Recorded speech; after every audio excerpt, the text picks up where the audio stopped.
pero había dificultades de conexión y demás, y preferí ya grabarla en Zoom y luego editarla y subirla.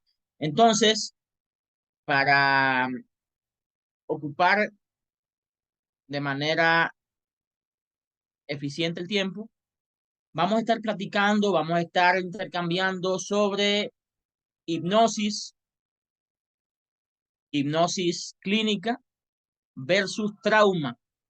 Y vamos a estar hablando en diferentes eh, momentos. Un primer momento donde vamos a estar mostrando un poco sobre a lo que nos referimos cuando hablamos de trauma. Este término que etimológicamente equivale a herida, ¿verdad? Y desde el enfoque de las evidencias científicas, em, ¿qué se, ¿cómo se define actualmente un trauma? ¿Cuáles son, digamos, neurobiológicamente, cómo funciona un organismo, un ser humano, cuando está viviendo una experiencia traumática?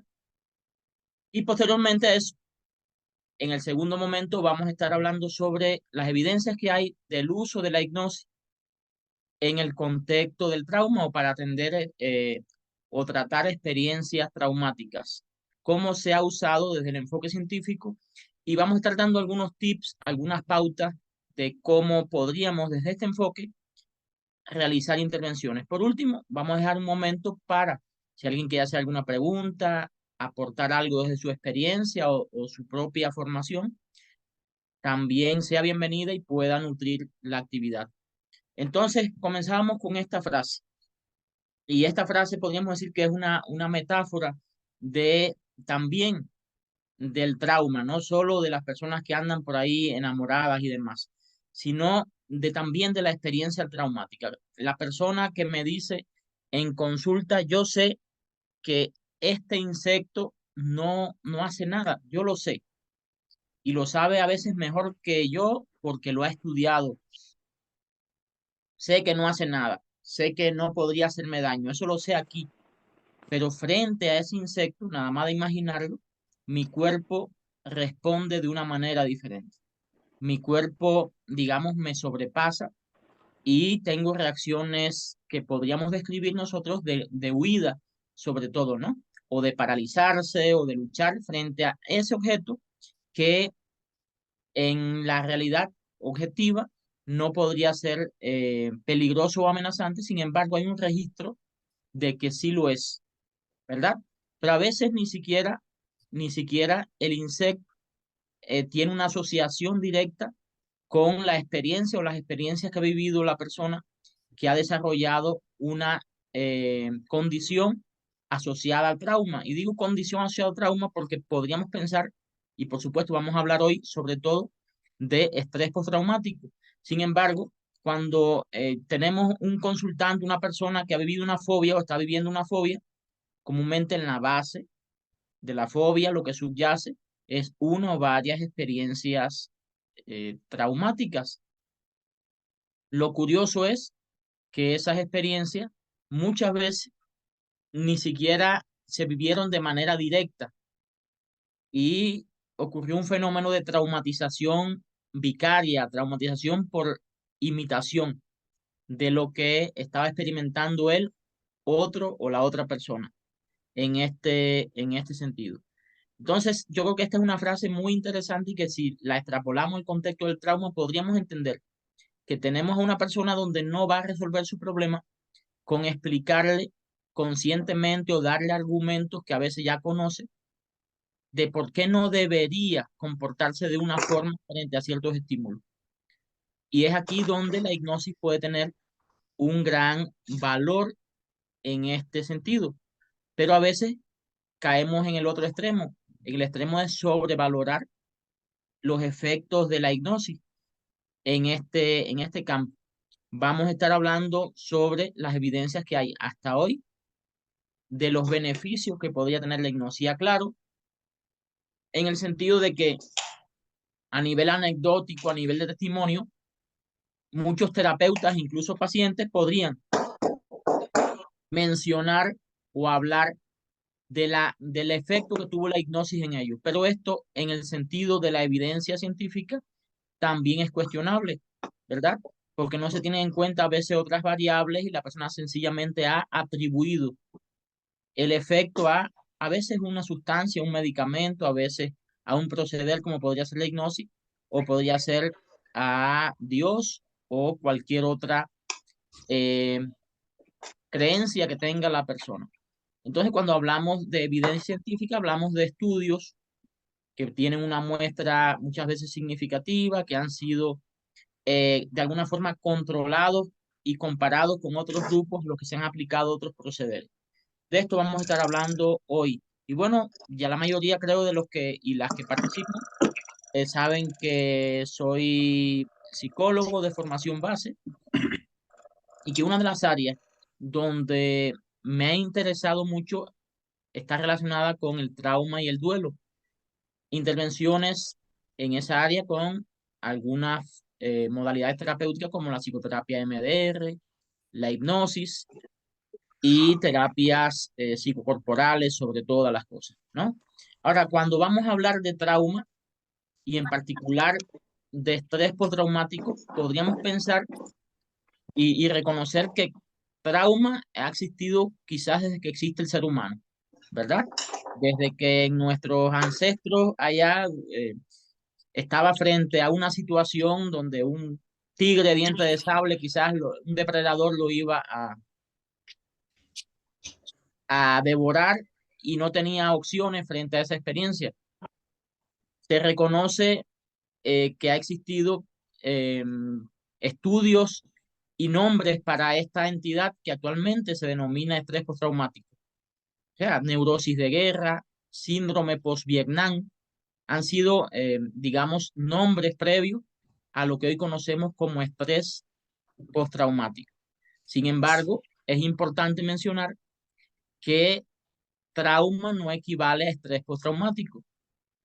Al menos el 50% de todas las personas van a experimentar algún trauma en su vida. O sea, la mitad de las personas van a experimentar trauma. Ahora, no todas las personas que experimentan trauma desarrollan estrés postraumático. Esto es importante reconocerlo, ¿verdad?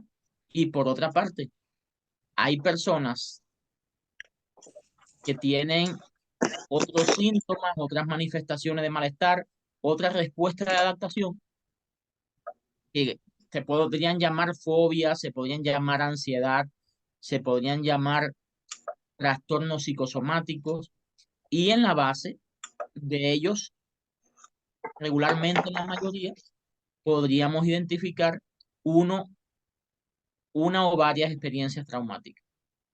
Entonces, trauma, podríamos hablar de traumas con T minúscula, esos pequeños traumas cuando papá o mamá te dicen eres tonto, hoy, mañana y después, y que van teniendo el efecto de quizás de la gota que va horadando la roca, la piedra, ¿verdad? Y va generando quizás una identidad, una personalidad, y son muy difíciles de abordar. Y existen los traumas con T mayúscula, esos grandes traumas que viven las personas, o podríamos todos estar, digamos, propensos a vivir en algún momento de la vida por situaciones o eventos que desbordan nuestros esquemas de procesamiento de esa experiencia, ¿verdad? Vivirlo no significa que vamos a desarrollar estrés postraumático, podríamos desarrollar un trastorno de estrés agudo, un trastorno de adaptación, ¿verdad? O podrían presentarse otras modalidades o alteraciones. Este en particular, el estrés postraumático, comienza o se incluye a partir del DSM-3 en el manual para el diagnóstico y estadístico de las alteraciones mentales. En el DSM-3 comienza a incluirse. Muchos autores proponen o investigadores que tuvo mucho efecto el movimiento que se desarrolló asociado a la guerra de Vietnam, ¿verdad? Venían los veteranos, ¿verdad? Con muchísimas manifestaciones física, psicológica, y también estaban los familiares que esperaban a sus hijos y llegaba un ataúd, esperaba a su pareja y llegaba una persona mutilada que también vivía una experiencia traumática. Y a partir de los movimientos civiles y demás que se desarrollaron a partir de ese momento, esto tuvo gran importancia en la inclusión como una entidad, aunque antes ya se hablaba de neurosis de guerra, sobre todo en este campo. El mismo Blaise Pascal, estamos hablando de hace 3 siglos atrás, eh, dicen que iba en un carruaje cerca del Sena, cayó en el río, estuvo a punto de ahogarse y a partir de ese momento dormía todas las noches con una silla al lado izquierdo de la cama y tenía muchas pesadillas asociadas a esta experiencia y quién sabe si la frase se relaciona más con esta experiencia que con otra, ¿no? Ahora, cuando hablamos de trastornos relacionados con traumas y otros estresores, tendríamos que identificar que las personas estarían viviendo manifestaciones, síntomas que van por la reexperimentación. Yo podría ahora eh, preguntarle a Javier, que veo su cámara encendida, sobre una experiencia cualquiera de su vida, y él podría recordarla, ¿verdad? Quizás podría recordarla, pero es diferente recordar que reexperimentar. O sea, aquí se cumple el acto de recordar es volver a vivir, ¿no? La persona que ha vivido una experiencia traumática no solo recuerda, sino que reexperimenta. Es un recuerdo muy vivencial, un recuerdo desde el cuerpo. Y por supuesto que ese registro ha dejado una huella significativa con un sentido. El sentido es proteger frente a una experiencia altamente amenazante. Pero hoy te está protegiendo de un estímulo que quizás no representa tal amenaza. Sin embargo, está identificado aquí como tal. Otro indicador importante está asociado a la hiperreactividad. Reexperimento y tengo una reacción, digamos, exagerada frente a estos estímulos. Reacciones que pueden ser básicamente reacciones de lucha con comportamientos, digamos, agresivos, hostiles, de, digamos, estar siempre con la guardia en alto o a la defensiva, como dicen muchos. Incluye manifestaciones neurovegetativas importantes como palpitaciones, salto epigástrico, sudoración. Y también aparecen comportamientos de evitación, ¿verdad? Si yo tengo o viví una experiencia traumática en un hospital, yo voy a evitar por todos los medios de acercarme a cualquier estímulo que me acerque allí, ¿verdad? Si yo viví una experiencia traumática, digamos, de abuso, yo voy a evitar el contacto con las personas que están registradas aquí como abusivas o abusadoras. Dígase una adolescente que ha vivido esta experiencia, por supuesto va a tener dificultades o podría tener dificultades para relacionarse con hombres si fueron ellos los que generaron este efecto. Porque se va a va a crear un fenómeno de generalización. Y por supuesto, es tiene una función, un sentido de adaptación, de protección, pero es desmedido y es poco efectivo o inadaptado. La persona va a vivir o va a tener alteraciones cognitivas con cierta distorsión de la realidad. A veces va a haber fantasmas donde no los hay, ¿verdad? Y cambios muy frecuentes en el estado de ánimo. O sea, una persona que está viviendo o no ha integrado de manera saludable, adaptativa, una experiencia traumática, lo más probable es que tenga varias de estas manifestaciones. O podríamos decirlo de otra forma, personas que tienen o han vivido manifestaciones de este orden comúnmente están asociadas o relacionadas con traumas y otras situaciones o eventos estresores. Ujú. Es muy importante tener en cuenta esto a la hora de identificar lo que podría ser un trauma. Si tuviéramos que definirlo en el sentido de temas que hoy son muy actuales como la información o el procesamiento de la información, estaríamos hablando que la persona ha percibido o ha recibido una información y la ha almacenado en sus neuroredes de memoria de una manera disfuncional. A partir de la experiencia que vivió, generó un registro de esa experiencia de una manera que no le ayuda a adaptarse. Y por supuesto que si lo miramos tiene un sentido de protección, pero es desmedido, no es saludable ni es adaptativo. ¿Sí? Esto es muy, muy importante tenerlo en cuenta, pero si lo dejamos así en la nube o en el tema de la información, no comprendemos que se está reaccionando con toda la biología frente a frente a esa experiencia. Y esa reacción podríamos entenderla cuando comprendemos que, digamos, el cerebro humano, para muchos investigadores es un 3 en uno, ¿verdad? Está la neocorteza, esa donde la persona me dice, yo sé que los insectos, yo sé racionalmente que los insectos son inofensivos, que estos no me van a hacer daño, lo sabe, ¿verdad? Desde aquí, ese va a representar el carruaje, el neocórtex, ¿verdad? Sin embargo, la vaca o el toro que va jalando la carreta, que es más sofisticada, representa ese sistema límbico, esa parte emocional, esa parte donde se encuentra el registro de que sí es peligroso. Y aunque aquí arriba yo sé, para donde tome el toro va a tomar también la parte más sofisticada, más moderna de nuestro sistema nervioso. Y finalmente, aquí en lo profundo del cerebro está lo que se conoce como la amígdala, el cerebro reptiliano. Y muchos autores dicen que el que vive un trauma vive una especie de secuestro amigdalino, ¿verdad?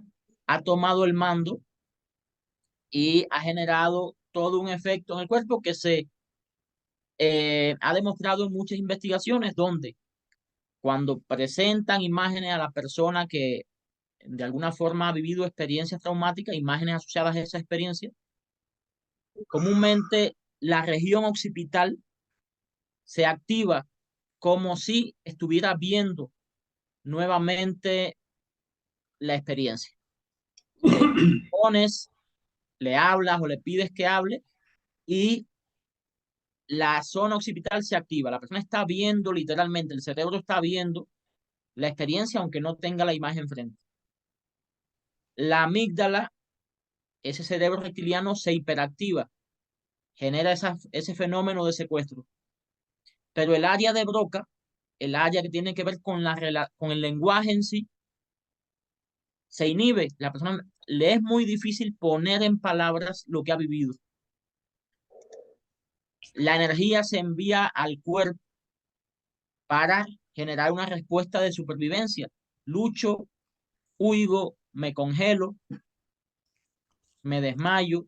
Son reacciones comunes que vienen de ahí y son reacciones que se pueden presentar incluso en consulta si no tenemos en cuenta algunos elementos y la persona puede, en el mejor de los casos, disociarse, quedarse en blanco, desconectarse del momento presente y en otros casos puede tener muchas reacciones físicas muy intensas.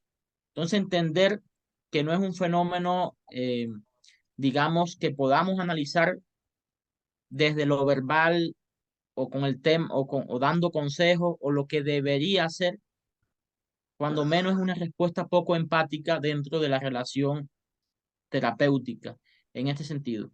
Neurobiológicamente no funciona igual un cerebro que se encuentra conectado con la experiencia traumática o no ha integrado esta experiencia a un cerebro que sí la ha integrado. O sea, está funcionando en modo supervivencia la persona que está viviendo el trauma. Y en este sentido, es una persona que podríamos pensar en algunos momentos egoísta, porque está poniendo frente a esa experiencia su supervivencia, ¿verdad? Esa función básica de nuestro sistema es garantizar la autoconservación en primera instancia, ¿verdad? Y entonces ves a una persona que tiene fobia, por ejemplo, a la lluvia, a los truenos, que se ausenta del trabajo el día que llueve y no quiere ausentarse, pero hay una reacción de supervivencia frente a esto. O deja la maestra que deja a los niños dentro del salón y sale corriendo cuando suena la alarma sísmica, ¿verdad? Aquí el, el cerebro reptiliano tomó el mando frente a esa experiencia básica de supervivencia. Y después esta persona puede vivir un proceso de malestar, de frustración, de depresión, por no comprender qué estuvo pasando en su cuerpo, ¿verdad? O el hombre que salió corriendo y después le dicen cobarde, ¿no?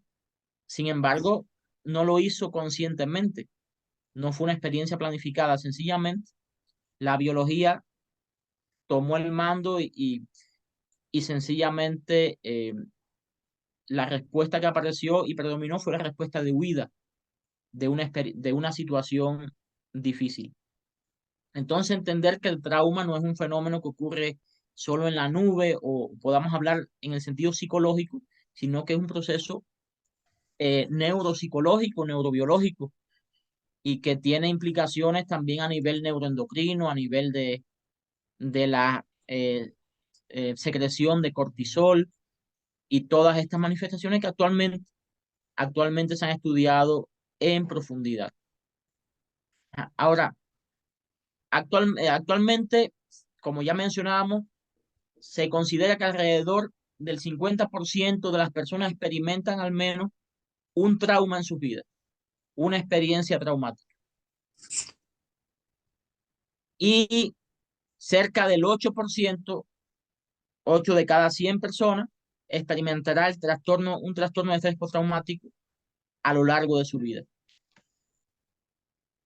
Hoy, actualmente se considera que 5.2 millones de adultos sufren de trastorno de estrés postraumático al año. Cada año se puede encontrar. En Alguien la Rosa de pregunta, Guadalupe. Ángel Martín pregunta si se puede asociar también a personas que huyen a las relaciones. Por supuesto, por supuesto. Aunque no entre en la categoría de estrés postraumático, muchas veces la persona ha vivido experiencias de dolor y prefiere frente a esa situación de frustración tener comportamientos de evitación, evitar conectar con el otro porque hay un registro de que si conecto, si me vinculo, voy a sufrir. Y entonces la respuesta básica es no vincularme, ¿verdad? Y hay otros casos donde comúnmente, hay otros casos donde comúnmente podríamos encontrar una respuesta diferente. Me vinculo, pero me vuelvo hipercontrolador. Hace mucho tiempo, hay alguien tiene un micrófono encendido. Hace mucho tiempo yo atendí a una mujer que tenía, si lo fuéramos a ver desde las etiquetas diagnósticas, una celotipia, ¿verdad? Un comportamiento donde ella deseaba tener una relación, sin embargo, cuando tenía una relación, sufría la experiencia. Tenía una situación de hipervigilancia, desconfianza, hostilidad, y ella reconocía que era un comportamiento inadecuado, desmedido, disfuncional, que le había llevado a fracasar varias veces en las relaciones. Sin embargo, era algo que salía de su control, ese secuestro amigdalino. Y cuando trabajábamos con hipnosis, identificábamos el origen, o al menos uno de los orígenes de esta experiencia, y fue posible también abordar y generar cierto nivel de regulación frente a esa experiencia. ¿Alguien tiene micrófono encendido, por favor? Vamos a ver cómo abordar en este sentido. ¿Alguien tiene micrófono encendido? Puedes, puede usted cerrar todos los micrófonos, maestro. Estoy, ajá, pero como somos varios,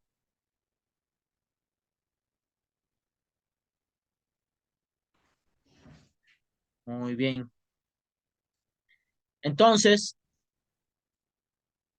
entender que cuando hablamos de trauma, hablamos de algo más que de estrés postraumático, es muy importante y que se puede mostrar o se pueden mostrar conductas diversas en las que subyace una o varias experiencias traumáticas, sin la necesidad de que se cumpla el diagnóstico de estrés postraumático.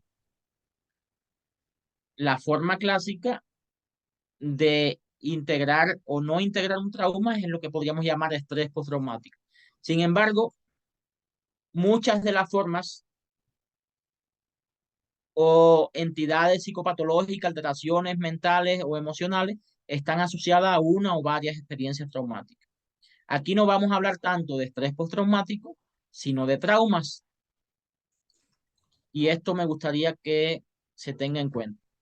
Entonces, más allá de las estadísticas asociadas al trauma, es importante comentar que para los años 90, aunque existían, ya decíamos, testimonios sobre la investigación en psicoterapia y la importancia que tenía la hipnosis que era utilizada por médicos militares, sobre todo en la posguerra, tanto en la Primera y Segunda Guerra Mundial y en otros contextos, no existía evidencia ninguna en este sentido. A partir de los años 90, la APA, la Asociación de Psicólogos Americanos, desarrolla o crea una comisión para la promoción y difusión de procedimientos psicológicos. No tan, o sea, no solo por el acto de investigar, sino porque había mucha presión de los seguros médicos y de movimientos sociales para identificar también demandas por malas prácticas. ¿Cuáles tratamientos sí mostraban evidencia de que eran efectivos para tratar alteraciones?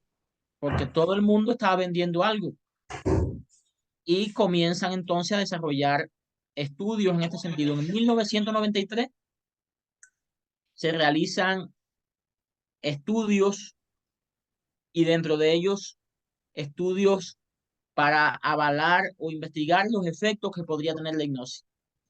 Se comparan grupos en los que se aplica la hipnosis en personas con experiencia de trauma. En otros grupos se aplican técnicas de desensibilización sistemática. En otros se utilizan terapias psicodinámicas de orientación psicoanalítica en este sentido. Y bueno, los resultados para este momento, los resultados para este momento muestran que aunque disculpen, las tres modelos que se utilizan sobre todo para atender el estrés postraumático eran más eficaces que no aplicar nada, ¿verdad? Y esto es muy interesante en la investigación en psicoterapia porque a veces decimos, oye, me fue muy bien, pero nos hemos preguntado cómo le iría si no hubiera aplicado nada. A veces las personas resuelven sus problemas solos o de alguna forma. Entonces, comúnmente es muy importante, es muy importante aplicar, es muy importante aplicar esta evaluación. Las tres, tanto las psicodinámicas como las técnicas de sensibilización, como la hipnosis, mostraron eficacia a los 3 meses posterior al tratamiento. Sin embargo, el grupo al que se le aplicó solo hipnosis, necesitó menos sesiones de tratamiento, siendo junto con el grupo de sensibilización más eficaz que la terapia psicodinámica, sobre todo para tratar los síntomas intrusivos. ¿A qué nos referimos cuando hablamos de síntomas intrusivos? Comúnmente estamos hablando de síntomas asociados a lo que podríamos llamar pesadillas. Las pesadillas podrían representar un síntoma intrusivo, o los flashbacks. La persona está aquí conversando ahora conmigo y de momento le llega un recuerdo que es abrumador, que genera hiperreactividad, que le lleva a reexperimentar como si lo estuviera viviendo nuevamente. Y la hipnosis o el tratamiento con hipnosis facilitó un menor tiempo dentro del tratamiento y fue más eficaz, al menos que la terapia psicodinámica, para tratar estos síntomas de intrusividad. Otros autores ya más adelante que se han dedicado a investigar en el campo de la hipnosis, como Cardeña en el año 2000, afirma que los procedimientos hipnóticos pueden ayudar a modular y también a integrar los recuerdos traumáticos. Ya no estamos hablando nada más de los recuerdos, los síntomas intrusivos, sino lo que nosotros llamamos de integrar o resignificar el recuerdo. Integrar implica que se asocia, se integra con otro recuerdo de una manera que ya no es tan, digamos, molesto o genera tanto malestar. Y resignificar es que la persona comienza a dar un sentido, un significado diferente a ese recuerdo. Quizás antes se recordaba solo, vulnerable, y ahora logra recordar que está acompañado, que tiene una fuerza y que puede controlar un poco esa condición o esa situación. Logra recolocarlo en el pasado, etcétera. Entonces, hablar en este sentido ya nos da algunas ideas de que la hipnosis podría aplicarse con buenos efectos para abordar el trauma en este sentido. También se ha demostrado, y este es un dato muy curioso, que las personas que sufren o han vivido estrés postraumático tienden a ser más susceptibles o sugestionables, tienen mejor respuesta a la hipnosis, y esto puede generar un beneficio o una potencialidad que podríamos utilizar dentro del proceso hipnótico o dentro del proceso terapéutico. Integrar la hipnosis en tanto son más hipnotizables que quizás otro grupo poblacional. Eso no quiere decir, vamos a aclarar, que todas las personas que son susceptibles de hipnosis es porque están traumatizadas, ¿eh? Vamos a aclarar ese punto. Y más recientemente, Arnoldo Telles, mexicano, refiere que la hipnosis también se puede utilizar no solo para integrar los recuerdos, sino para acceder a esos recuerdos del pasado que a veces la persona no tiene consciente. Y el proceso hipnótico permitiría que la persona acceda a esos recuerdos, acceda a esas experiencias que de alguna forma han estado olvidadas, reprimidas, como queramos llamarlo, en este sentido. Y eso tendría gran valor en el sentido de hipnodiagnóstico o para favorecer de alguna forma el acceso a información que por las vías conscientes a veces no son factibles en este sentido. Entonces, siguen los micrófonos abiertos, por favor. Cuando hablamos de hipnosis, es muy, muy importante, reconocer que también, así como el trauma ha existido desde que ha existido el ser humano, la hipnosis ha existido también desde inicios de la humanidad, porque forma parte del repertorio biológico del ser humano, como condición o como modalidad de funcionamiento del sistema nervioso. Y algunos antropólogos decían, por ejemplo, que ya digamos, los indígenas o nuestros ancestros accedían a este estado con canto, con rituales, con baile, como una forma de conectar con lo que ellos suponían era sea una entidad superior, la conciencia suprema, o como querríamos llamarle en este sentido. Y esto es muy, muy importante que lo tengamos en cuenta. Acá los mexicanos accedían también con ciertas plantas sagradas y demás, ¿no?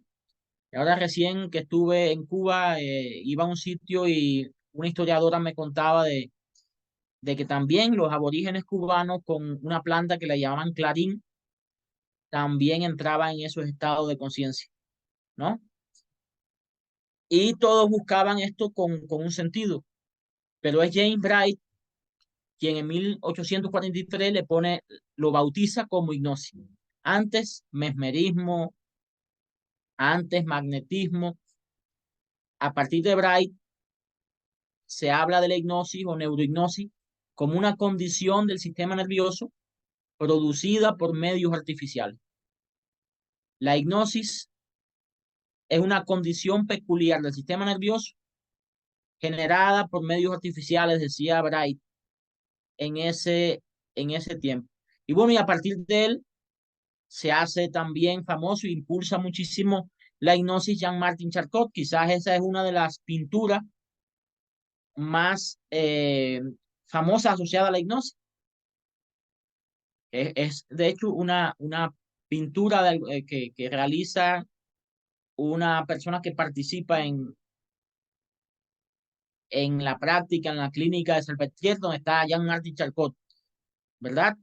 Quien impulsa en gran medida la hipnosis por su gran reconocimiento como neurólogo en este sentido.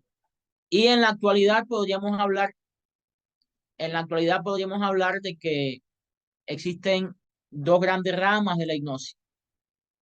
La famosa hipnosis clásica, con grandes escuelas en Francia, con Jean-Martin Charcot, en Rusia, con Pavlov, pero también en España, Ramón y Cajal, Santiago Ramón y Cajal, que podría ser el padre de uno de los padres de la neurociencia, también se interesó en la hipnosis y aplicó la hipnosis en su esposa cuando fue a generar su proceso de parto y demás. Y por otro lado está la hipnosis natural en la escuela de Nancy como quizás un centro importante en Francia, en la Universidad de Nancy. Y de ahí podríamos mencionar a Erickson como el más representativo de esta área. Sin embargo, cuando hablamos de hipnosis clínica, estaríamos hablando de los aportes de estos y otros campos para el contexto clínico en particular. En este caso, asociado al trauma, por ejemplo, Pavlov declaraba que todos los neuropéptidos tienen una predisposición semántica y todos los receptores son semánticos por su funcionamiento esencial. Esto podría parecer algo abstracto, pero nos está hablando sencillamente de que nuestro cuerpo, nuestra biología responde al sentido, o sea, al significado que tienen las palabras, los códigos.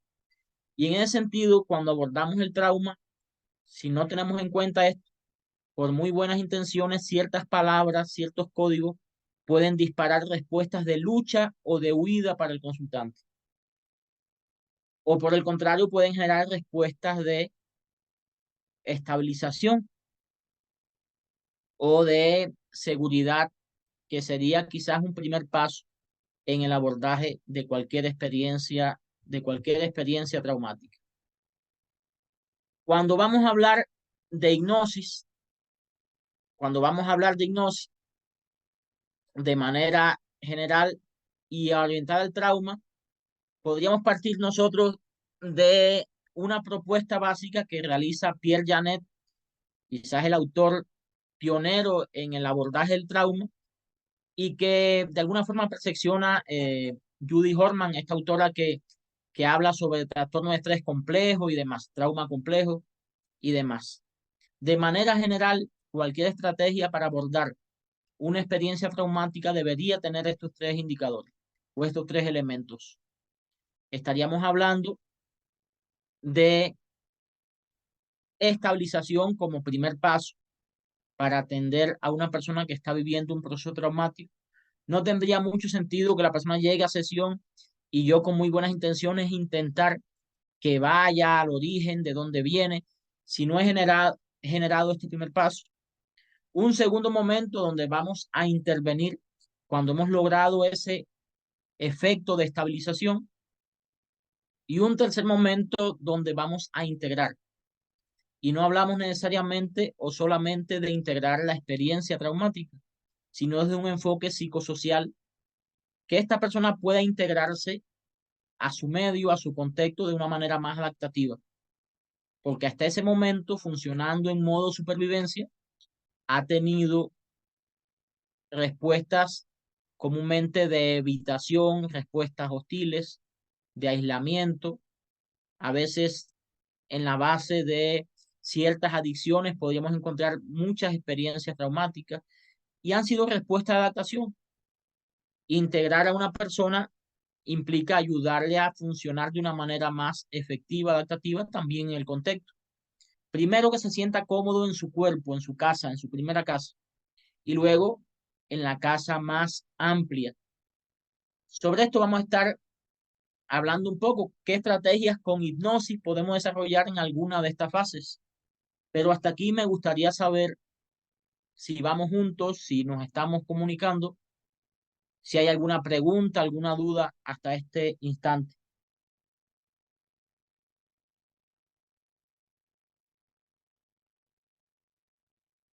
Yo te preguntaba, Rey, ahí en el chat, pero bueno, lo pregunto acá. Si síntomas intrusivos equivale a pensamientos intrusivos. Sí, comúnmente los síntomas intrusivos o la intrusividad van a estar asociados a pensamientos o recuerdos intrusivos, ¿verdad? Los famosos flashbacks. Estoy viendo una película, pero la banda sonora de la película me conecta con mi experiencia, ¿verdad? Un olor me conecta y me genera, me lleva, me traslada al contexto donde estuve en una situación de elevado peligro, ¿verdad? O a veces una condición interna muy particular, una sensación puede conectarte y generarte esa respuesta de intrusividad. Sin embargo, las pesadillas podrían considerarse como intrusividad también. Entonces, Gracias. podrían considerarse en este sentido. Es diferente un recuerdo intrusivo que un recuerdo obsesivo, ¿verdad? O que una idea obsesiva. La intrusividad tiene el sentido de que comúnmente tú estás haciendo algo y llega como un intruso, te toma por sorpresa. Eso es muy importante tenerlo en cuenta. Pero que comúnmente para una persona que ha vivido una experiencia traumática y no la ha integrado, va a implicar ese recuerdo, ese flashback, una reexperimentación, una hiperactivación biológica y por supuesto que es muy, pero muy molesto y generador de sufrimiento para la persona que lo está viviendo. ¿Alguna otra pregunta, alguna otra duda hasta aquí? ¿Algo que quieran comentar? Sí, Ravi, Sí, respecto a la estrategia general, el segundo punto de intervención, si nos podías ampliar un poco tu procedimiento que utilizas. sí, vamos a pasar ahora a hablar de los procedimientos para cada fase. Ujú. Ok, Muy bien, gracias. muy bien. Ahora, cuando hablamos de estabilización, por supuesto, en esta fase Si nos vamos al protocolo clásico de hipnosis que nosotros utilizamos, estaríamos hablando aquí de la importancia de la relación que vamos a intentar desarrollar con nuestro consultante. Y a veces con muy buenas intenciones queremos acercarnos al oído del consultante para hacer una sugestión, digamos, secreto. Y esta experiencia podría ser para el consultante altamente desagradable o inadecuada y generar una gran resistencia. Dentro de las técnicas que podemos utilizar para favorecer esa estabilización y que la persona se sienta, digamos, segura en su propio cuerpo, pueden integrarse inducciones por respiración, puede integrarse la técnica del lugar seguro, pero no solo con la intención de que se genere para la consulta, sino para que la persona la tenga para el proceso de intercesión, para cuando esté fuera de la sesión, ¿verdad? Para que pueda incluso abordar o controlar un poco la intrusividad o la hiperreactividad. Se entrenar a nuestro consultante en inducciones por respiración, potenciar un lugar seguro, pero un lugar seguro que no se lo dé yo necesariamente, sino que salga, que emerja de él, de sus recursos de seguridad. Pueden tener gran valor en el contexto de la estabilización del consultante, para lograr esa estabilización. Para cuando una sesión quede incompleta, para cuando aparezca una respuesta catártica dentro de la misma sesión, podamos acudir a ese recurso que ya instalamos previamente en el consultante. Para cuando esté en la casa y llegue ese pensamiento intrusivo, pueda respirar, pueda conectar con su lugar seguro.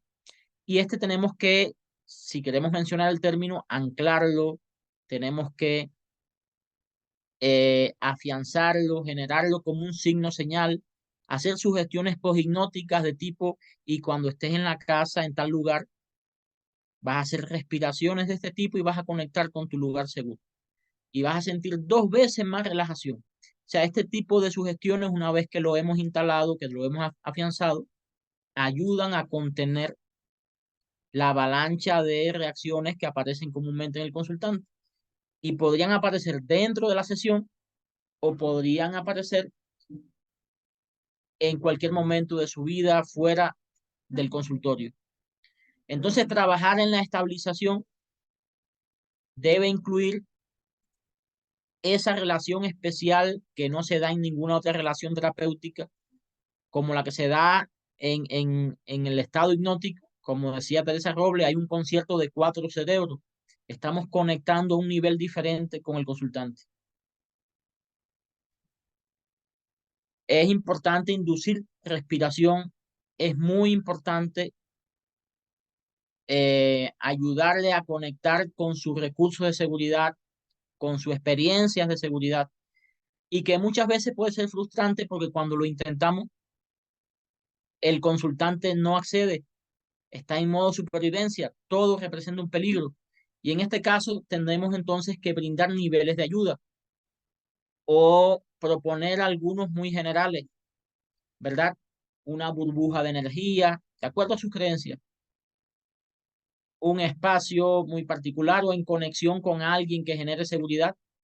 No es la forma ideal, pero es una forma, digamos, alternativa que puede ser una tabla en una persona que está naufragando.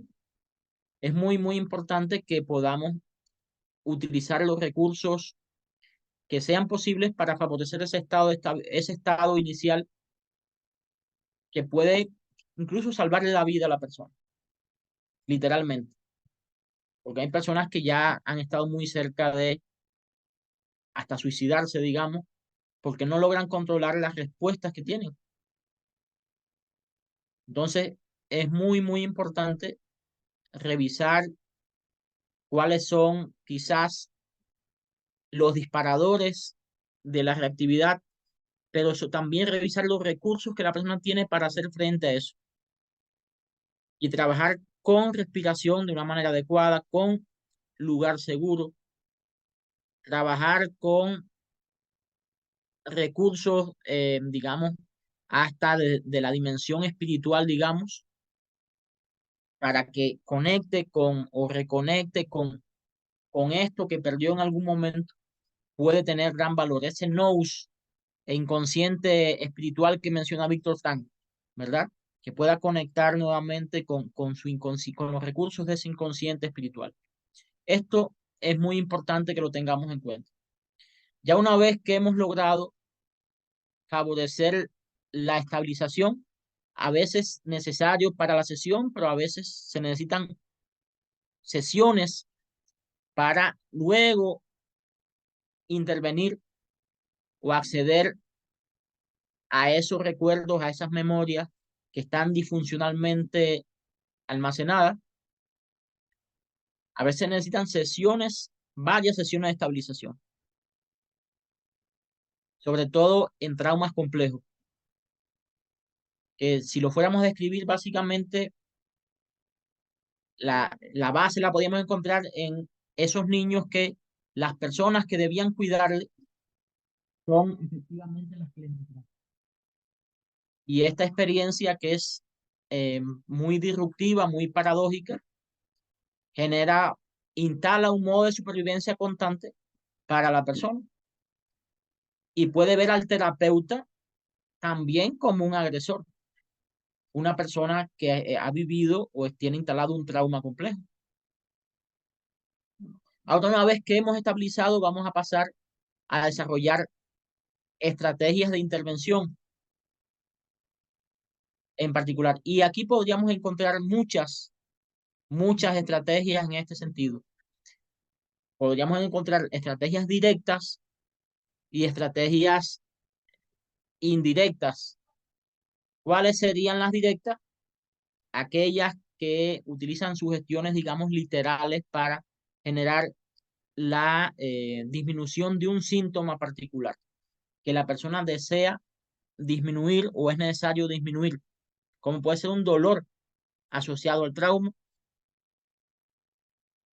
Y usted, una vez que induce el estado, que afianza ese lugar seguro, podría estar haciendo profundización del estado para entonces hacer estas sugestiones precisas para aliviar una condición particular.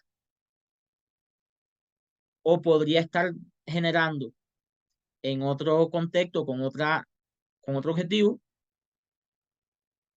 un proceso de acceso a la memoria traumática, a la memoria dolorosa, a la memoria base, para intentar desde ahí hacer un afrontamiento diferente, ¿verdad? Que la persona desde ese estado y en una condición de estabilidad y acompañamiento pueda acceder al recuerdo base, que ya lo identificamos en la evaluación, o pueda la persona, partiendo de los síntomas actuales, acceder a ese recuerdo que ha estado disociado, porque la persona a veces llega con síntomas, solo con síntomas, ¿verdad? Y nosotros tenemos la hipótesis de que hay experiencias traumáticas, pero la persona te dice, yo a partir de los 14 años hacia atrás, no recuerdo nada. Tengo congelada esa etapa de mi vida, no recuerdo nada. Y usted, a través del síntoma, usted puede favorecer a que acceda a la última vez que sintió eso, esos síntomas, facilitar ese contacto con los síntomas, luego proponerle con sugestiones que acceda a la vez en los que los sintió más intensos, los síntomas, para afianzar más el contacto y de ahí a la primera vez. Y esta técnica regresiva básica permite muchas veces solucionar temas de disociación y favorecer la toma de conciencia de la experiencia. Siempre recordando como terapeutas que lo que la persona recuerda no es necesariamente la realidad o lo que ocurrió realmente. O sea, no tiene efectos, digamos, legales. Lo que la persona recuerda es la forma en que registró esa experiencia. pero nosotros no trabajamos con lo que pasó allá afuera, trabajamos con ese registro.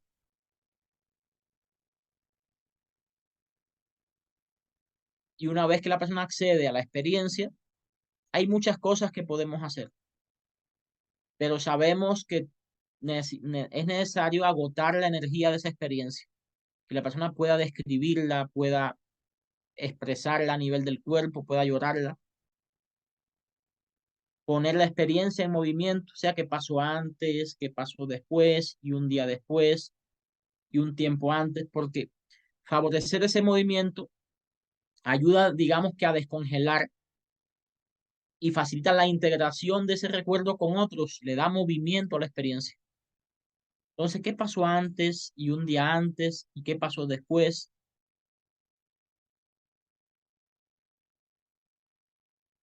Ese fenómeno hace que la persona deje de estar conectada con, digamos, con una escena y pueda comenzar a ver la película. Eso facilita el procesamiento de esa experiencia.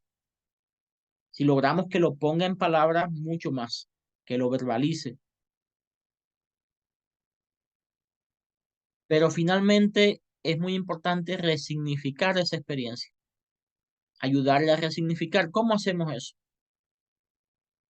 Pues podemos utilizar historias terapéuticas, y aquí estaríamos hablando de intervenciones indirectas, historias que tengan una analogía con el problema, pero en esa historia el protagonista va a tener respuestas diferentes, respuestas más adaptativas. Entonces habría un momento de la historia donde esas dos historias que van paralelas convergen, conectan, y hay un momento donde la historia que estoy contando toma un rumbo más adaptativo. Y la persona de la historia, el protagonista de la historia, va a tener cambios que voy a narrarle, voy a describirle al consultante, cambios físicos, cambios psicológicos, cambios sociales, y vamos a evidenciar si en la persona también van apareciendo cambios a nivel físico y los voy a connotar si aparecen. Pero también puedo hacer algunas sugestiones de tipo, a veces las personas se sienten culpables por no responder de la manera socialmente correcta, ¿no? O sea, y entonces decimos, bueno, y tiene un niño que proteger a su mamá, ¿verdad? ¿Y acaso es un niño culpable de que abusen de él? O sea, estas preguntas, más que eh, intentar eh, darle una realidad diseñada al consultante, es para que él, a partir de esas preguntas, diseñe su propia realidad, ¿verdad? Pueda redimensionar un poco la realidad. No obstante, podemos hacer sugestiones directas. Tú eres, o lo que pasa es. Esto puede tener gran sentido cuando la persona está, digamos, muy bloqueada o tiene una postura muy pasiva en la experiencia. Nosotros entonces hacer sugestiones precisas y literales, sobre todo si está en un estado profundo de hipnosis, aprovechando este estado, este nivel o posible nivel de eso mismo, ¿verdad? De hipnosis o de sugestionabilidad, podríamos entonces desarrollar ese tipo de sugestiones directas, donde indicamos qué va a pasar en su cuerpo, indicamos qué va a pasar con la experiencia, y aquí podemos también favorecer tanto en la estabilización como en la intervención la idea de distanciar a la persona de la experiencia, de hacerla más chiquita, de transformarla, de cambiarle el color. Eso también es ponerle la experiencia en movimiento y tiene gran valor para abordar o tratar el trauma. Primero sabemos que cuando generamos estabilización vamos a modular muchísimo la respuesta neuroendocrina, y el cortisol se va a mantener en niveles mucho más aceptables, ¿verdad? La curva del cortisol que en las mañanas se dispara va a desarrollarse diferente. Pero también vamos a tener gran efecto con las intervenciones y puede ser, como decíamos ahorita, muy directiva en función de algunos síntomas cardinales, como puede ser el sueño. Un tema a trabajar con las personas que están viviendo situaciones traumáticas es abordar el sueño, porque son personas que tienen muchas alteraciones de sueño. Y ya sabemos que si no duermes bien, ¿verdad? Ya amaneces con el pie izquierdo, pero también neurobiológicamente ocurren fenómenos que no son eh, favorables a la solución del trauma. Nos decía Hammer que en estado de vagotonía es que se repara el cuerpo, ¿no? Es que aparece la solución de los conflictos.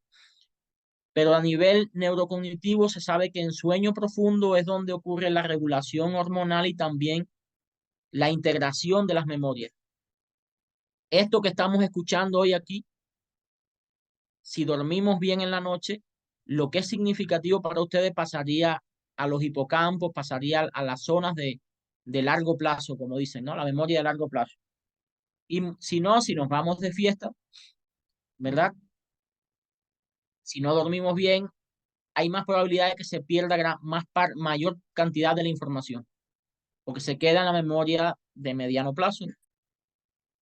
Entonces, el sueño ayuda a integrar, ayudamos a integrar en este sentido. Y podríamos dedicar un momento dentro de las sesiones cuando vamos a abordar trauma para hacer sugestiones específicas orientadas al sueño. Pero también podemos orientar audios, técnicas de autohipnosis para favorecer ese proceso. No pensemos que podemos solucionar una experiencia traumática en una sesión. Existe a veces ese criterio de que en una sesión ya resolvió. ¿Y cómo lo sabe?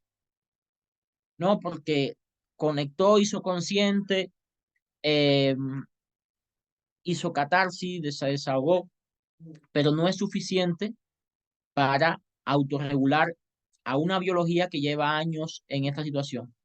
Además, la alteración y el malestar no está sostenido por eso los recuerdos. Ya hay memorias presentes. Una persona o una mujer, digamos, que ha sido abusada sexualmente, ya ha generado memorias y cuando su pareja, que ella sabe conscientemente que la quiere, la protege, le toca alguna parte del cuerpo, se disparan las respuestas de lucha o de huida, porque hay memorias en el cuerpo, porque eso se ha ido reforzando día tras día. Entonces, trabajar la memoria del pasado es muchas veces insuficiente. Entonces, pensemos en un proceso terapéutico donde estabilizamos con técnica de respiración, con lugar seguro, con técnica de distanciamiento para que la persona viva la experiencia fuera de sí. O sea, pueda verla en una pantalla, pueda verla a través de un cristal. Vamos a hacer intervenciones para acceder a recuerdos y abordarlos, agotar la energía de esa experiencia, poner la experiencia en movimiento, resignificar la experiencia con analogías, metáforas, historias. Y cuando hemos avanzado en este campo, vamos a trabajar en ayudar a la persona a integrarse psicosocialmente. ¿Y cómo podríamos hacer esto? Bueno, básicamente podríamos desarrollar proyecciones al futuro. Así como hicimos regresiones para buscar experiencias traumáticas, ahora hacemos progresiones para que la persona se vea funcionando de una manera adaptativa en esos contextos. Si la persona se siente vulnerable o se siente amenazada frente a, digamos, los coches, ¿verdad? Porque tiene fobia, porque tuvo un accidente y vio morir a una persona y cuando siente que prende y no quiere conducir, bueno, entonces podríamos hacer proyecciones al futuro donde se visualice acercándose a ese estímulo que es aversivo, que es eh, digamos, o hay un registro de amenaza, acercándose con seguridad, acercándose con los recursos, acercándose desde su lugar seguro y progresivamente generando una respuesta más adaptativa. Esto podemos hacerlo con hipnosis para facilitar la adaptación, pero podemos también instalar recursos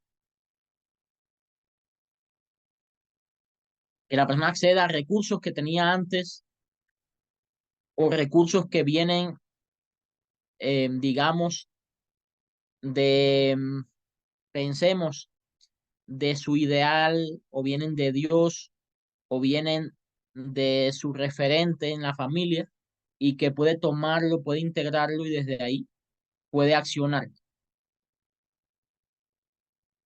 haciendo uso de la imaginación, haciendo de la imaginería, de la visualización. Y cuando estamos hablando, yo creo que eh, se puede, yo creo que identificar que estamos hablando de la hipnosis integrada a otras técnicas. Porque cuando hacemos esa proyección al futuro, básicamente estamos haciendo desensibilización sistemática. Porque la persona se está acercando al estímulo, pero desde un estado de seguridad, inicialmente por imaginación. Pero a veces la persona, el tema es que tuvo una cirugía muy, muy difícil, dolorosa, con riesgo para la vida, y a partir de ahí, de esa experiencia, desarrolló un trauma o una respuesta traumática, pero necesariamente tiene que realizarse una cirugía. Entonces sí, vamos a estabilizar, vamos a ir a la experiencia del pasado, a intentar agotar la energía, moverla, resignificarla, pero si es necesario irse al futuro y que se visualice allí, reaccionando diferente, reaccionando de manera más adaptativa y demás. O la mujer que tuvo un hijo, tuvo un parto muy, muy difícil y ahora tiene muchos miedos y hay condiciones biológicas, hipertensión y muchas otras que le hacen sentir mucho más miedo por la experiencia previa y por las condiciones actuales. Entonces podemos estabilizar y se va a beneficiar muchísimo de la respiración, del lugar seguro. Podemos intervenir para abordar las experiencias, pero también para abordar el sueño, la adherencia al tratamiento y todo esto dentro de las acciones de intervención. Y finalmente podemos hacer proyecciones en este sentido. Entonces, hay muchísimas acciones o estrategias que podrían desarrollarse atendiendo a estos criterios. O sea, lo que sería problemático es violar el orden en este sentido. Puede implicar riesgos para el consultante, abandonos de la consulta, frustración para el terapeuta. Esto es muy, muy importante tenerlo en cuenta. Si alguien quiere comentar sobre estos puntos, si quiere hablar de sus experiencias, si quiere hacer alguna pregunta particular de algún caso que tiene, de alguna situación.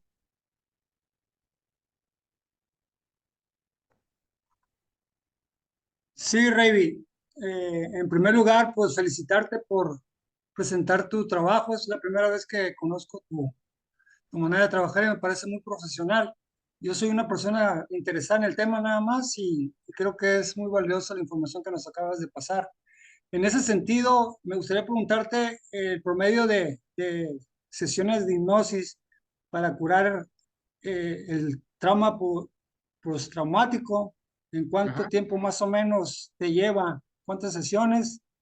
Y te comentaba que si el trauma postraumático puede ser el origen de un trastorno depresivo mayor. Gracias, Ya. Remy. Ajá. O sea, vamos a empezar por la última.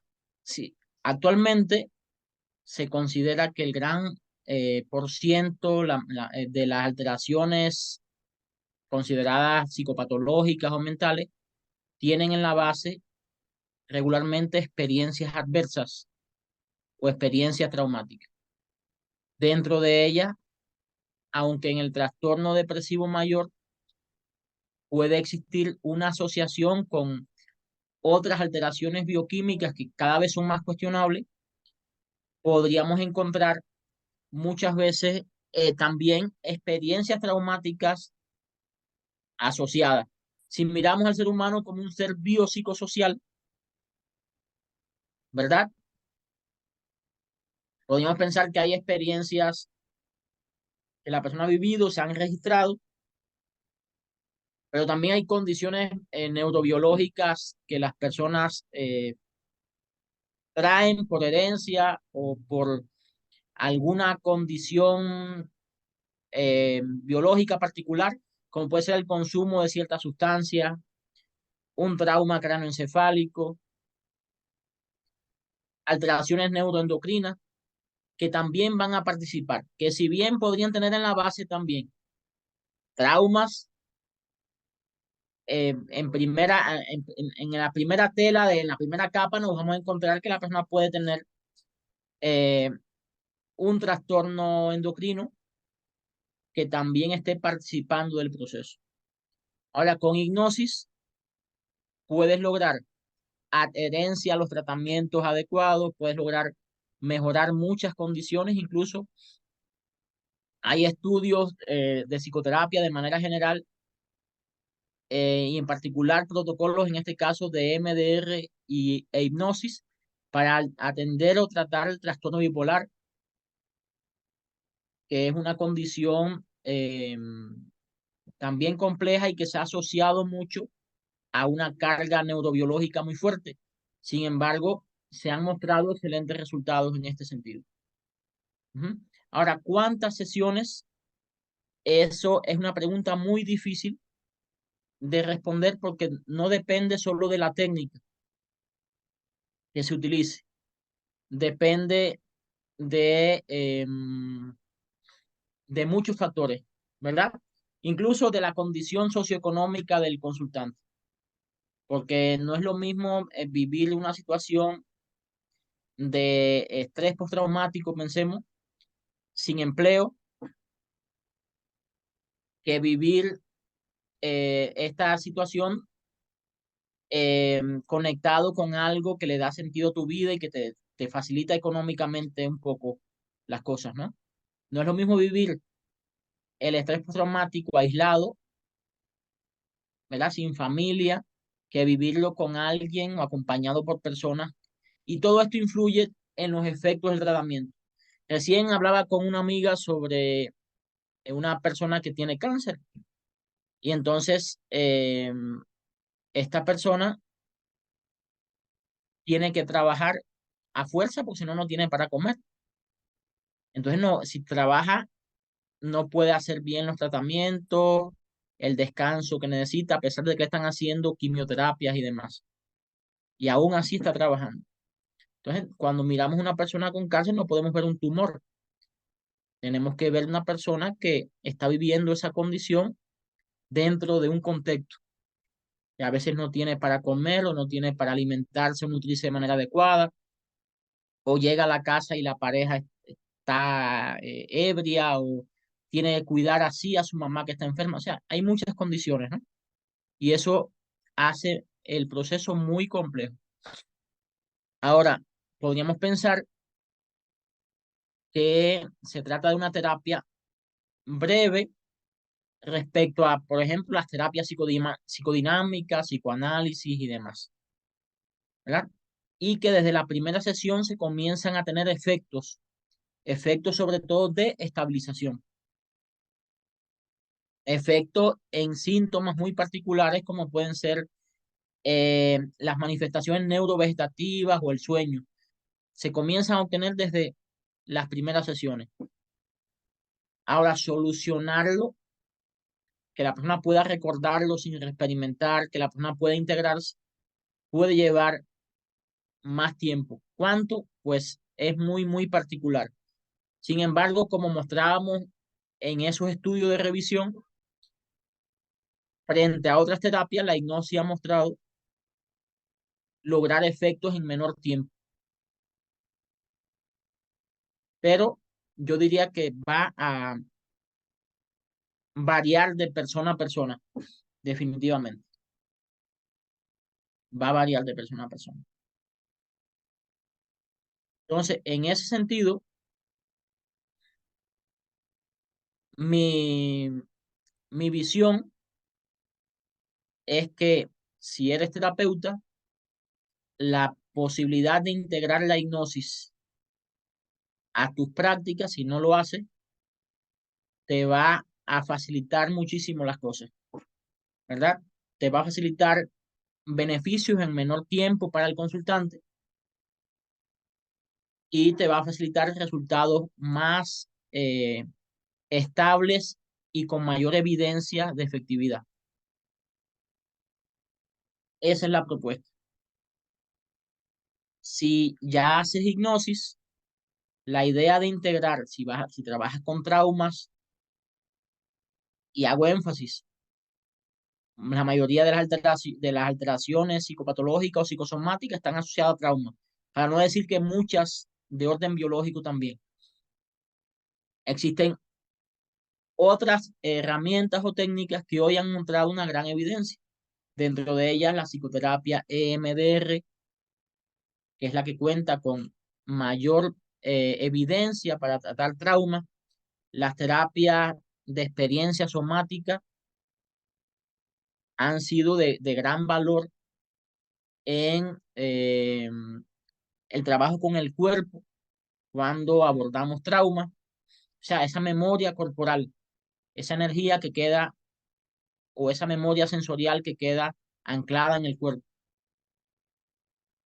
y que nosotros integramos dentro de un protocolo o de un enfoque que llamamos terapia para la integración y resignificación de trauma, que tiene también o incluye 3 fases, y en estas fases integramos, aunque tiene de base o modelo huésped el MDR, integramos hipnosis, integramos terapia de experiencia somática e integramos terapias existenciales como logoterapia y algunas técnicas transpersonales. Y actualmente, tanto en el MDR como en las terapias de experiencia somática, se tienen más en cuenta como los traumas transgeneracionales, esos duelos no resueltos, esas experiencias que se vivieron en generaciones anteriores, tienen un impacto en el comportamiento actual, pero sobre todo a nivel del cuerpo, a nivel de experiencia o memoria somática, en este sentido. Y dentro de este enfoque, nosotros integramos o hemos ido progresivamente integrando de una manera bastante armónica estas técnicas para que cuando vamos a trabajar con un consultante podamos tener el paso por paso para cada uno de estas etapas en este sentido. Nosotros en particular vamos a iniciar, de hecho, una formación ya en la segunda quincena de este mes sobre terapia para la integración y resignificación de trauma. No obstante, existen otros cursos y formaciones muy serias en hipnosis clínica de varios profesores, pero en el caso de la terapia para la integración de trauma, la persona aprende a utilizar la hipnosis dentro del contexto del trauma, integrada al EMDR. Insisto, es la terapia que ha mostrado mayor evidencia y en mi práctica funciona muy, pero muy bien para integrar recuerdos traumáticos. Técnicas psicocorporales y técnicas existenciales que son muy importantes para este último punto, para el punto de integrar, de que la persona vuelva a conectar con su sentido de vida. No desde lo que me dicen desde afuera que yo debo ser exitoso o debo ser X o Y, sino desde ese nous, desde ese inconsciente espiritual, o sea, eso que me suena aquí, que le da sentido a mi vida, que para mí es satisfactorio, ¿verdad? Dicen que Víctor Frank decía que él encontró sentido a su vida después de vivir en los campos de concentración, en ayudar a otros a encontrar el sentido a su vida. Ese fue el sentido, ¿no? Ahí estuvo su sentido de vida. Pero hay personas que lo encuentran en cuidar a sus hijos o en desarrollar una obra eh, musical o de arte o quién sabe, ¿no? Entonces, con estas técnicas ayudamos no solo a la persona a integrar el trauma, a resignificarlo, sino a trascenderlo y volver a conectar o conectar a veces por primera vez con eso que realmente sí le da sentido y calidad a su vida, que no está asociado necesariamente a la felicidad, ¿no? Porque mucha gente viven y son capaces de trascender situaciones difíciles por lograr lo que sí le da sentido a su vida, ¿verdad? El mismo Víctor Frank decía que ahí él vio en los campos, ¿no? A el hombre que precisamente creó los campos, creó las cámaras de gas, ¿verdad? Y eso es humano, esa es una parte humana. Pero también vio a personas entrar a esas cámaras de gas con la frente en alta o dar la vida por otra persona. Y eso también es humano. Entonces, el sentido es de esta terapia es que la persona vaya más allá de sencillamente procesar la experiencia, sino una vez que lo ha logrado, poder conectar con esos elementos que sí dan sentido a su vida. Y esa es la integración. Y hay técnicas particulares de hipnosis que pueden participar de ese proceso, aunque no necesariamente van a ser las únicas. Sencillamente van a ser un potenciador, un catalizador de ese efecto que andamos buscando. Integrar y trascender o conectar con el logos, ¿no? Con el sentido, en este sentido. Entonces, volviendo a este punto, recordar que si somos terapeutas de hipnosis o utilizamos la hipnosis, lo ideal, ahora recién terminé un diplomado en Zacatecas y le insistía a los participantes, hagan su propio proceso, elige tu propio lugar en casa, tu propio horario, pero anótalo, haz un recordatorio y exígete, sé exigente contigo en ese sentido. No te pongas tan flexible que la mente se juega con nosotros. O sea, y ahí te sientas. Quizás no lo logres la primera vez, pero pon tus anclas, respira y desarrolla tu proceso. Si no te sirve, toma un audio, grábate o toma uno que ya está pregrabado y aplícalo, revisa tus vivencias, porque desde ahí vas a facilitar y potenciar el efecto para el otro. Y esa es mi invitación para los participantes también. Si eres o no terapeuta de hipnosis, que puedas experimentar en este sentido. Por ahí en YouTube creo que tengo un vídeo que hablo o doy algunos tips para la práctica de la autohipnosis, pero básicamente lo ideal es que quizás la primera vez alguien te ayude o te genere el estado, te conecte, te dé las sugestiones para asociadas a lo que tú quieres, hora, lugar, estado, pautas, y desde ahí tú, cuando identifiques que estás en el estado, puedas generar las autoafirmaciones, los mantras, los decretos, como quieras llamarle, las sugestiones para generar esa autorregulación que andas buscando o manifestar incluso o construir una realidad que deseas. En ese sentido, esa es la propuesta para todos y todas ustedes que puedan tener su propia experiencia y desde ahí entonces ayudar al otro y también hacer un buen uso de la hipnosis, ¿no? No como dicen en casa del herrero, cuchillo de palo. No sé si conocen ese refrán, ¿no? En casa del herrero, cuchillo de palo. Eh, Sino que tengamos la experiencia que nos va en primera instancia, a facilitar estar en un estado que va a ser más generador de hipnosis para el otro. Si estoy yo en un estado de estabilidad, puedo facilitar la estabilidad del otro. Si mi consultante viene en estado de supervivencia y yo también estoy en estado de supervivencia, nos vamos entonces a un ring de boxeo, ¿no? No funciona. Entonces, esto es fundamental y es algo que también trabajamos dentro del curso que mencionamos, porque para trabajar con traumas hay que de alguna forma también aprender a sanarse, a limpiarse, para no contaminar al próximo consultante. Y porque puede impactar en nosotros también, puede impactar en nosotros y el que no sienta dolor por lo que te está expresando una persona que ha vivido una situación a veces muy terrible, entonces no, se está deshumanizando, está cayendo en la evitación también. Por eso hay que conectar, pero también soltar, limpiar y demás. Y este es un proceso que yo les recomiendo a todos y a todas. Les recomiendo que busquen ese vídeo sobre autohipnosis, pero también hay, y creo que muchos de los que están aquí ya conocen, muchas formas de equilibrarse, limpiarse y también entrar en un estado que me permita construir mi realidad en este sentido.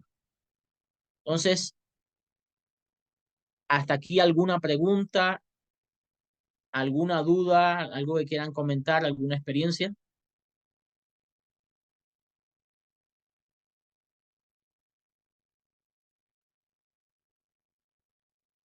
¿Alguien quiere comentar algo?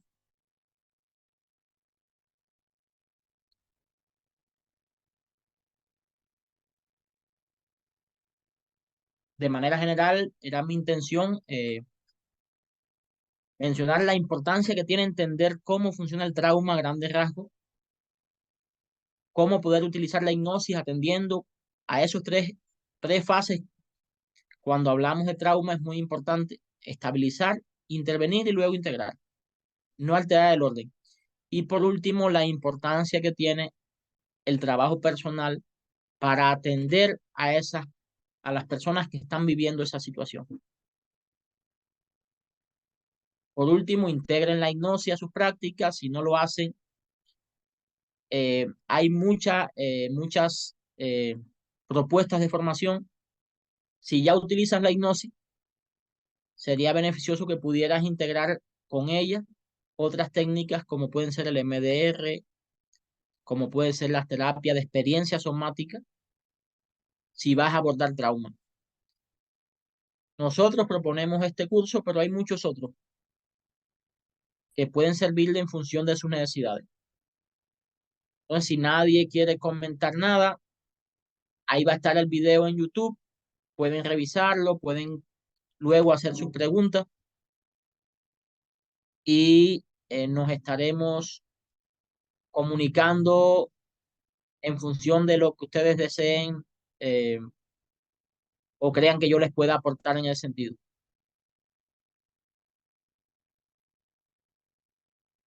Yo les había hablado de 1 hora y bueno, llevamos 1 hora y media hablando y a grandes rasgos. Ana levantó su mano. Sí, ¿me escuchan bien? No sé si me escuchan. Yo te escucho. Ah, perfecto. Me gustó mucho todo lo que nos hablaste hoy. Mi pregunta sería hacia la formación que tienes o las distintas formaciones. La formación en línea, ¿cómo sería? A mí me interesa mucho cómo darle seguimiento y profundizar en todo esto que nos dices, en lo del tema del trauma. Y pues eso, o sea, como ya es más específico en cómo sería la Ya, formación mira, contigo. ajá, la formación sobre terapia para integración y resignificación de traumas, para mí, de todos los cursos que he elaborado, me parece el más completo, ¿verdad? Y el más organizado en las prácticas. Ahora, la modalidad en línea implica la formación por un periodo de 3 meses. Cada mes se estarían haciendo 2 sesiones en vivo vía Zoom. Las primeras 2 sesiones van a abordar lo relacionado con las técnicas para la estabilización, pero sobre todo atendiendo al EMDR y cómo se puede utilizar la hipnosis y algunas técnicas psicocorporales, pero está enfocado en generar ese estado, la estabilización.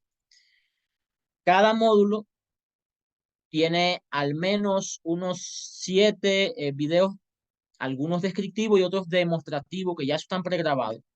Con una colega o varias hemos estado grabando esos videos, demostrando paso por paso y explicando el desarrollo. La intención es que las personas lo vean entre una sesión en vivo y otra, y en la siguiente puedan entonces aclararse las dudas y demás.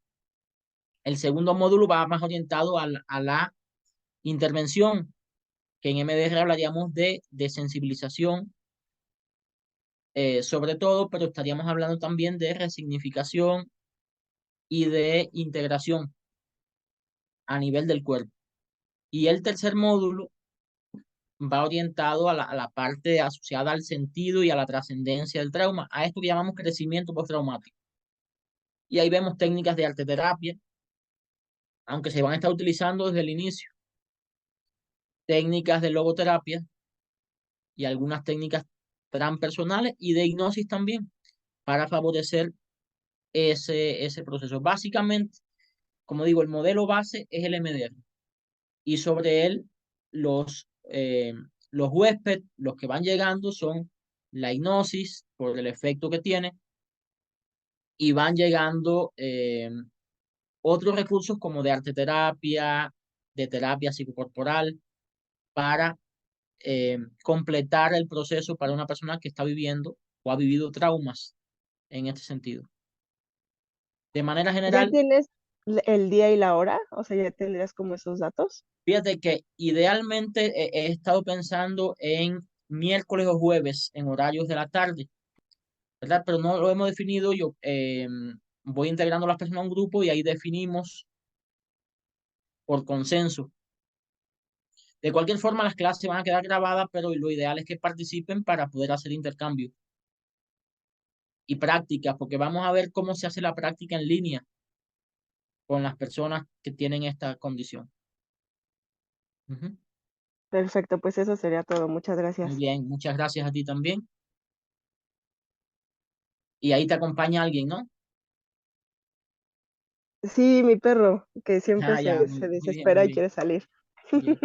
Entonces, si alguien más tiene alguna duda, lo puede dejar en algún chat donde compartí el link, o en la misma grabación que va a aparecer en YouTube. En cualquier lado pueden hacer alguna pregunta y sería un placer responder o investigar sobre lo que están preguntando. Para mayor Yo voy a- información sobre el curso, perdón, para ¿eh? mayor información sobre el curso, ¿en qué página o en dónde podemos ver? ¿Desde dónde accediste, Luis? ¿A qué te refieres? Ah, el grupo de hipnosis. ¿Me puedes escribir al privado, por favor? Ah, claro que sí. Por WhatsApp. Ok, Ajá, ok, gracias. muy bien. Entonces, les deseo buenas noches y nos estaremos comunicando por cualquiera de estas vías. Ha sido un gusto que participen y se hayan mantenido al menos unas 14 personas durante esta hora y media hablando sobre hipnosis. Imagínense ustedes. Muchas Muy gracias. bien. Muchas gracias, maestro. Buenas Gracias, noches. Buenas gracias. noches a todos. Buenas noches.